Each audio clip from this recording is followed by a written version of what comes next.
Sport and movement in animal जो है वो स्टार्ट किया हुआ है। उसमें हमने देखा कि स्पोर्ट जो है कौन प्रोवाइड कर रहा है एनिमल को, तो स्पोर्ट जो है वो स्केलेटन प्रोवाइड करता है, ठीक है।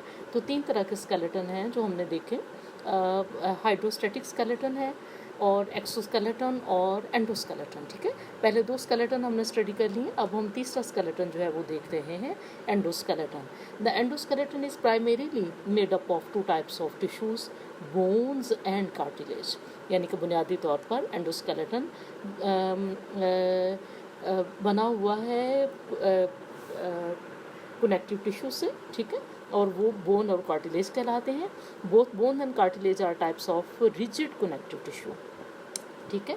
और दोनों जो हैं लिविंग सेल्स पर मुश्तमिल है, embedded in the matrix of protein called collagen, ठीक है। कोलेजन प्रोटीन है, उसके मैट्रिक्स के अंदर जो है एम्बेडेड है ये सेल्स, ओके। अब बोन है, it is the most rigid form of connective tissue, यानी कि कनेक्टिव टिश्यू की जो 2 टाइप्स हमने देखनी है उनमें से एक बोन है और एक कार्टिलेज। उस सबसे ज़्यादा जो रिजिड है वो है बोन, ठीक है। The collagen fibre of bone are hardened by deposit of calcium phosphate. Bone supporting your arms and legs consist of an outer shell of compact bone with spongy bone in the interior.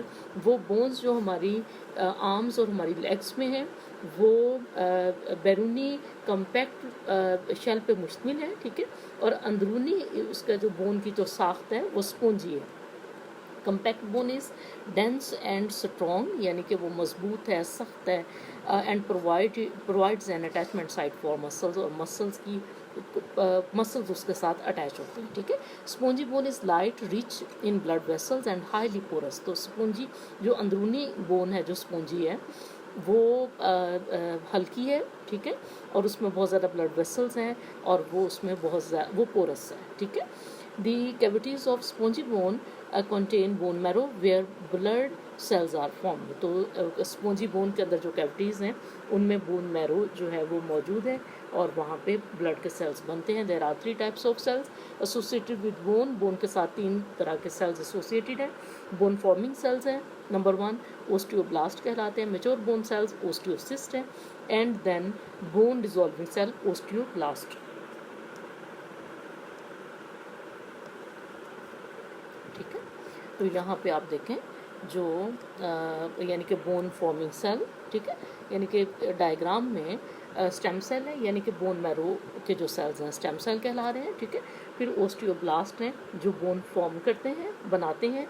फिर ओस्टियोसिस्ट हैं जो mature bone sales हैं। फिर osteoclast हैं जो older parts को dissolve करते हैं, ठीक है। Early in development when bone is replacing cartilage, यानी कि कार्टिलेज की जगह पे जब बोन आती है डेवलपमेंट के दौरान में, दी ओस्टियोक्लास्ट इनवेड, यानी कि ओस्टियोक्लास्ट जो हैं उस एरिया में आ जाते हैं एंड डिज़ोल्व दी कार्टिलेज, और कार्टिलेज को डिज़ोल्व करना शुरू कर देते हैं, उसको ख़त्म करना शुरू कर देते हैं। Then osteoblast replace it with bone, और फिर ओस्टियोब्लास्ट यानी कि ये वाले जो सेल्स हैं फिर उस वहाँ पर बोन को बना देते हैं, ठीक है। एज बोन्स ग्रो, जैसे जैसे बोन जो है वो ग्रो करती है, the matrix of bone is hardened, तो बोन का जो मैट्रिक्स है वो सख्त से सख्त होता जाता है। And the osteoblast are gradually entrapped within it, और ओस्टियोब्लास्ट जो हैं उस के अंदर जो है वो जकड़े जाते हैं, कह लें।